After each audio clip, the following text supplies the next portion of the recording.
Would you like them to use the microphone as they... Sure. It's good practice.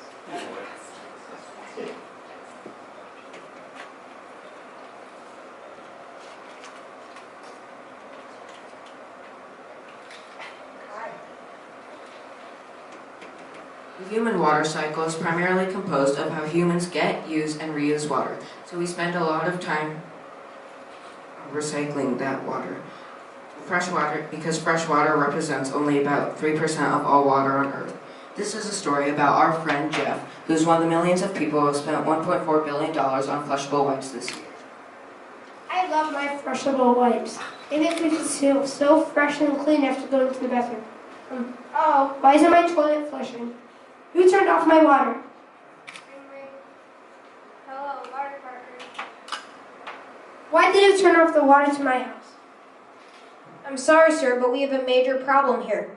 We found a fat berg in the sewer, so we need to turn off the water supply to the entire neighborhood for the day to unclog the sewer.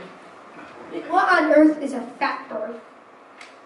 A fat berg is a clog that forms when grease and wipes combine in the sewage pipes. We're still investigating how big the fat berg is. In London, they closed the city sewers to remove a 10-ton fat berg that was the size of an airplane. Oh, that's disgusting. Well, people should really read the labels. Only wipes marked flushable should be flushed down the toilet. That's a common mistake. Only the 3 P's should be flushed: toilet paper, pee, and poo.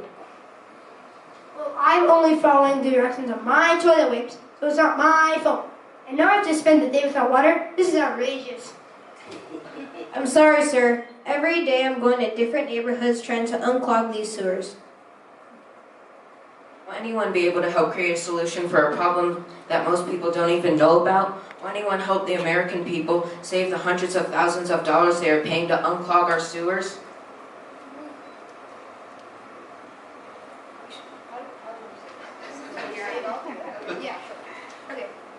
We are the TMLRB version 2.1 team. I'm Augustine. Carson. Jackson. Lucas. And Nolan. We have 3 main sources of information. First, we researched the human water online. We found that flushable wipes are a huge problem. In the United States alone, there are multiple lawsuits against flushable wipe manufacturers, such as Procter & Gamble, Kimberly-Clark, and NicePack. Part of the problem is that this market is a growing market. In 2015, the market was worth $1.4 billion. In 2020, it is projected to be $2.7 billion. That's a lot of money. Another issue is that there is no regulated testing of the wipes. The only voluntary guidelines for flushability are provided by an industry organization called INDA, which includes companies like Kimberly-Clark and P&G and others. The problem with this is the guidelines can be written in their favor for their wipes. Our second source of information were from 2 field trips to Gaffner Water Recycling Facility, you guys, and the Point Loma Wastewater Treatment Plant.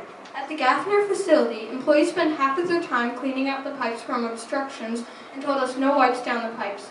At the Point Loma plant, we learned that water from our homes first goes to pump station number 2, and the top contributor to trash is wipes. We talked to pump station number 2, and we learned that they remove 60,000 pounds in total of trash per day. Our third source of information are the experiments that we ran ourselves. We tested 8 different brands of wipes, which are shown over there. I think we might have like 8, but...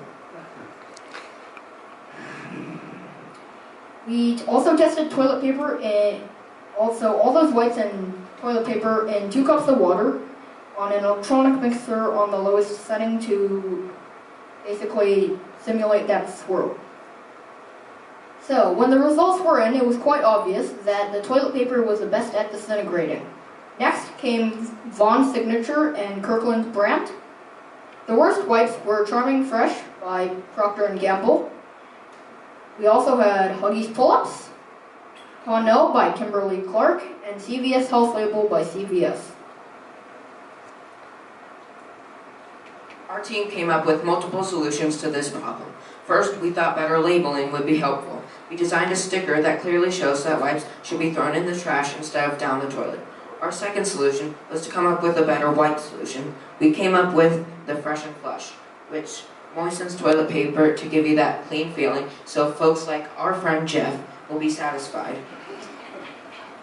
It has cartridges of the freshening rinse. Our first version of our prototype was much smaller. Our second version accommodates a regular sized toilet roll and is mountable near the toilet and allows for easily replaceable cartridges. As part of our solution, we wanted to share what we learned with other people. First, we started by writing letters to the worst offending wipe companies from our experiment: P&G, Kimberly-Clark, and CVS. We also wanted our fellow 6th graders to be aware to not throw wipes in the pipes, so we will present our project to them tomorrow. And we are also presenting to you, the Leucadia Wastewater District Board of Directors, and we would like to ask you if you could notify and educate your customers about proper disposal of wipes. Thank you for your time. Oh, how wonderful. Rains gives us pains, fatbergs make us sad. Put the wipes in the trash, save us all some cash.